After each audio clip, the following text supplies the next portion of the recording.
Hello everybody, welcome back to another video. I'm hoping you guys are all having a fantastic day. So as you can tell by the title of today's video, we have a big storm potential that is really increasing across, get this, portions of the southern United States, the eastern United States, the Midwest, kind of the south central, the northern plains. I mean, this thing could be a multi-staged, multifaceted, multi-faced, multi-problem causing system that could be also bringing a lot of very cold air for those that don't even necessarily get impacted by this system. But let me tell you, there will be quite a bit of locations that get impacted by this. So yes, we have a ton to talk about. I've been getting comments, for example, from people that live across North Carolina, Georgia, Tennessee, Alabama, especially the southeast, northern kind of southeast, that have been wanting snow for years at this point. This may be the storm. Now, I don't want to get too far ahead of myself, but I didn't make a video about this yesterday. I wanted more data to come in. There was already signs of it, but today it just seems that most models have kind of nailed in the fact that this thing will be occurring, especially across the Midwest and the first half of the storm. I'll show you in just a second what I mean, but I think this will be a big system. It's just a matter of where exactly, how much snow will fall. A big system, I would say 12 inches plus a swath, which, there's many models that show 24, 36 inches plus, which at that point, let's not get too excited, but there could be a very significant storm, just to say the least. And before we get into this, if you guys are a weather hobbyist like me, you get excited about the weather, or you just want to know about the weather, consider subscribing, consider liking this channel, check out the videos, see if this video is something you would like. If not, obviously don't subscribe. If you do, consider doing that. And obviously I'm just reminding you at the beginning of the video, not because I want you to do it now, because you don't even know whether you like it yet. I'm just telling you, as a reminder. Okay, if you have any comments or concerns asking about, your specific location, like Charleston, whatever, Roanoke, just, drop me a comment and I'll answer it. Okay, let's start talking about this. So first off, I want to show you the National Weather Service, and this is what I usually show, but when this system is kind of already occurring, or, the watches and warnings are posted, and I just want to let you guys know, for those that are completely clicking on this video and are completely disoriented by this and are like, whoa, when is this going to occur? Tomorrow? No, this is still a few days out. Notice the National Weather Service, which usually puts out warnings, watches 72 hours kind of in advance at the earliest, there's nothing up yet because the confidence is still low. So again, if you're, starting to panic, don't. I would say this is probably, unless you're really unprepared, this should be more of a kind of a fun event for a lot of people. Though again, I say that, but then there'll probably be a bunch of news stories about like a gridlock that occurs, and I'll just jinx my words. So it's not really fun, but I know for a lot of people this will be something that you look forward to, and I get excited about these systems, even if I could just watch it. Not even, because it won't really affect my location, but I'm still super excited about this because I just love storms. Notice, it's empty. There's nothing. I mean, really, it's kind of, you could call it the calm before the storm. The only activity that is occurring right now is across the Northwest, and it's not even that significant. There are some winter weather advisories. Let's just take a look at some of them, and let me tell you that most of this is for just some light to moderate snow. Again, relative to this location, you can see 4 to 7 in the mountains. That may sound like a lot. That would be a winter storm warning for, the south, obviously, but it's the mountains. It's really not that much snowfall. They could see several feet if it's a big storm.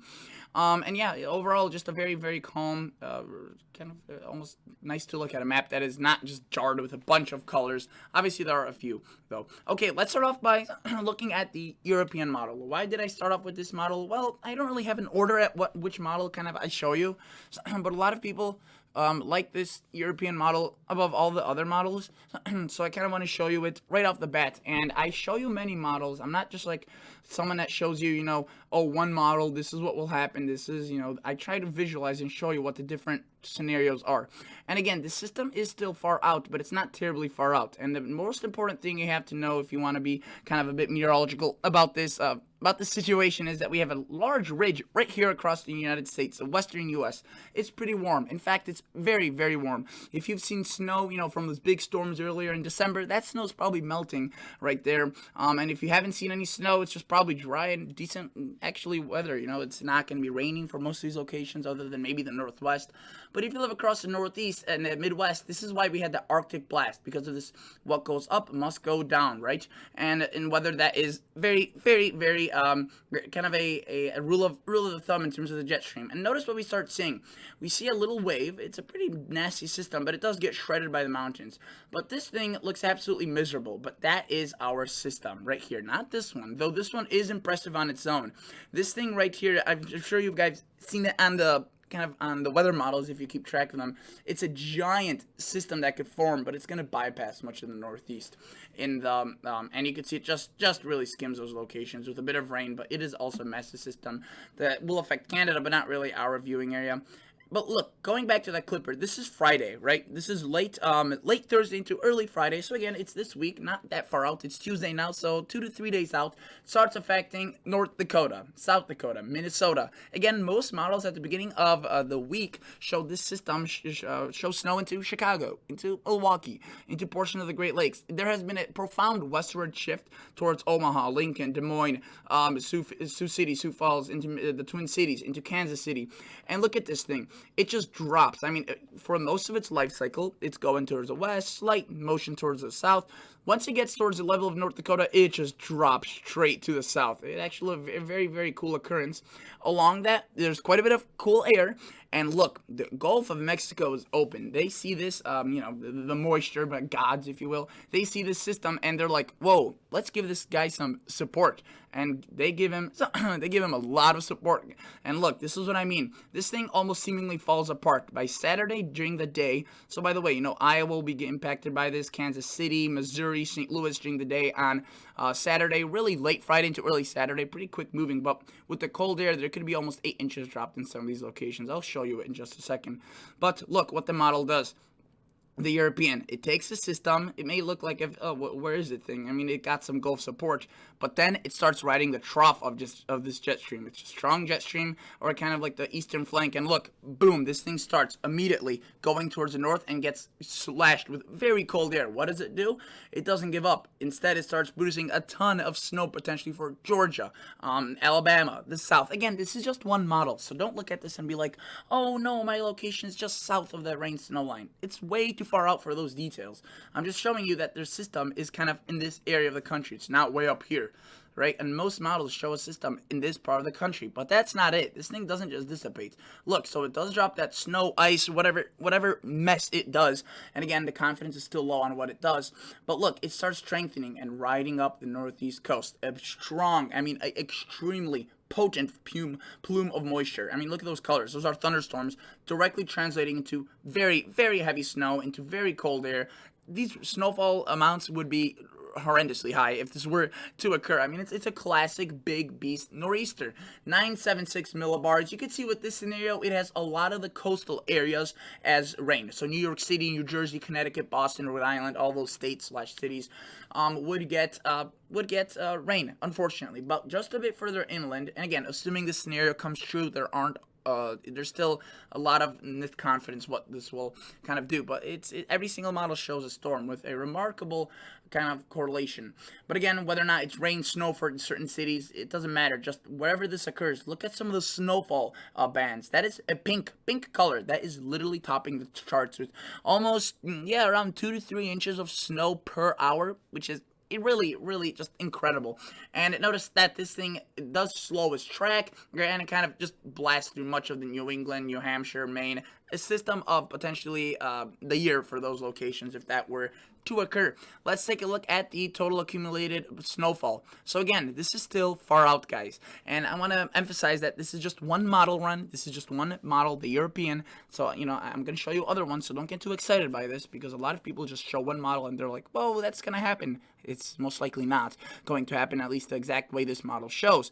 But look, this is assuming another thing I want to point out. There's so many ways that this could go wrong if you don't know really what you're doing here. This is accumulated snowfall 10 to 1. So that's assuming a 10 to 1 ratio. Usually that's around kind of the moderate consistency of snow. And you may be wondering, okay, how does that matter? Well, the colder the air mass is, You know how sometimes when it's very cold, you see snow and it falls, it's super fluffy. You could blow that away with like a leaf blower.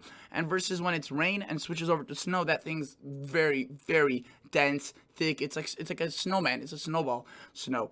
And a lot of this will be falling in relatively chilly air, so some of these snowfall ratios may be a bit higher, meaning that if, for example, let's just say North Dakota right here is 20 degrees Fahrenheit when it's snowing, and you see a 7-inch snowfall according to the European, and it's assuming a 10-to-1.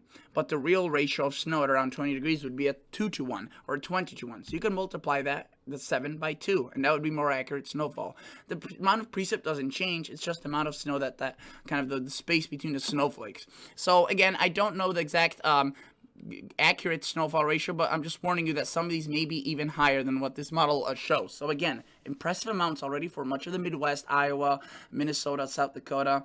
And I do want to emphasize that this first part of the system is still relatively unconfident. We don't know exactly what will happen here, let alone this second part of the system. There could be so much change here. It could maybe produce snow for the big cities, or it could shift even further inland, or it could just drive a massive amount of snow for these areas, and then just kind of does not really even affect the Northeast. So we'll have to see. There's a lot of change here, but this probably will be the biggest system of the year thus far. For much of the how do I get rid of this? For much of the Northeast, especially those areas, obviously, that we're going to get that snow. Notice the South, some of these amounts probably are a bit too high, because now we're on the other side of the scenario where a 10-to-1 is too fluffy of a snow. These snowfall ratios will be from very heavy wet snow, probably around 5-to-1. But again, you could see that the really just good amounts of snow, and you can see as this rides towards the Northeast, we see widespread amounts over a foot, maybe even some areas 2 feet plus. So yes, this would be a monster storm. Now, there was a lot of things I went over, a lot of stuff I kind of talked about. Well, I just want to show you now more models, because that was just one model, and again, I want to show you other ones. Let's take a look at the GFS, a very good model, probably as good as the European, especially lately, and let's see what it shows. Now, we're lucky where this system has really good support from the main 3 models I look at, and most meteorologists, the Canadian, GFS, and the European. The main 3 kind of long-range models, because the short-range ones haven't come in yet. So that's why I have more confidence, and a lot of people on social media are kind of alarming about this thing, because it's relatively consistent with the models. Look, Minnesota, Iowa, right there's North Dakota, South Dakota. Do you see a resemblance, right? The European shows something very similar. By the way, note of this system right here, this upcoming late part of the work week, that is a massive beast, but it really just clips Maine, maybe Boston, the kind of Cape Cod area, extreme western or eastern Massachusetts, but really affects Canada with a ton of snow and brings in another cold air mass, which kind of makes this system, again, a lot more powerful. This one right here, that cold air mass jet stream. And then look, so again, drops a lot of snow from Missouri and again, the timing is similar, Saturday. The main difference is that the GFS continues producing a bit more snow into Arkansas, Missouri than the European. If you recall, the European completely almost degrades this system and kind of builds it up from 0. This one, it stays a bit further towards the north as well. So know this: Georgia, Alabama doesn't see really snow, but Tennessee, Kentucky, Arkansas, Missouri, Virginia, North Carolina, they see a ton of snow. Again, notice, right? The system's there, general similar positioning, but even the smallest change means a huge difference for cities like maybe Atlanta or Nashville or Knoxville, areas in the mountains, potentially seeing more rain than snow. And then notice that this system does eventually do what the European model did with it, rides it up the northeast coast, brings that rain pretty far inland, extremely potent, very powerful, but extremely heavy snow wherever it does fall, whether that's closer or further from the land.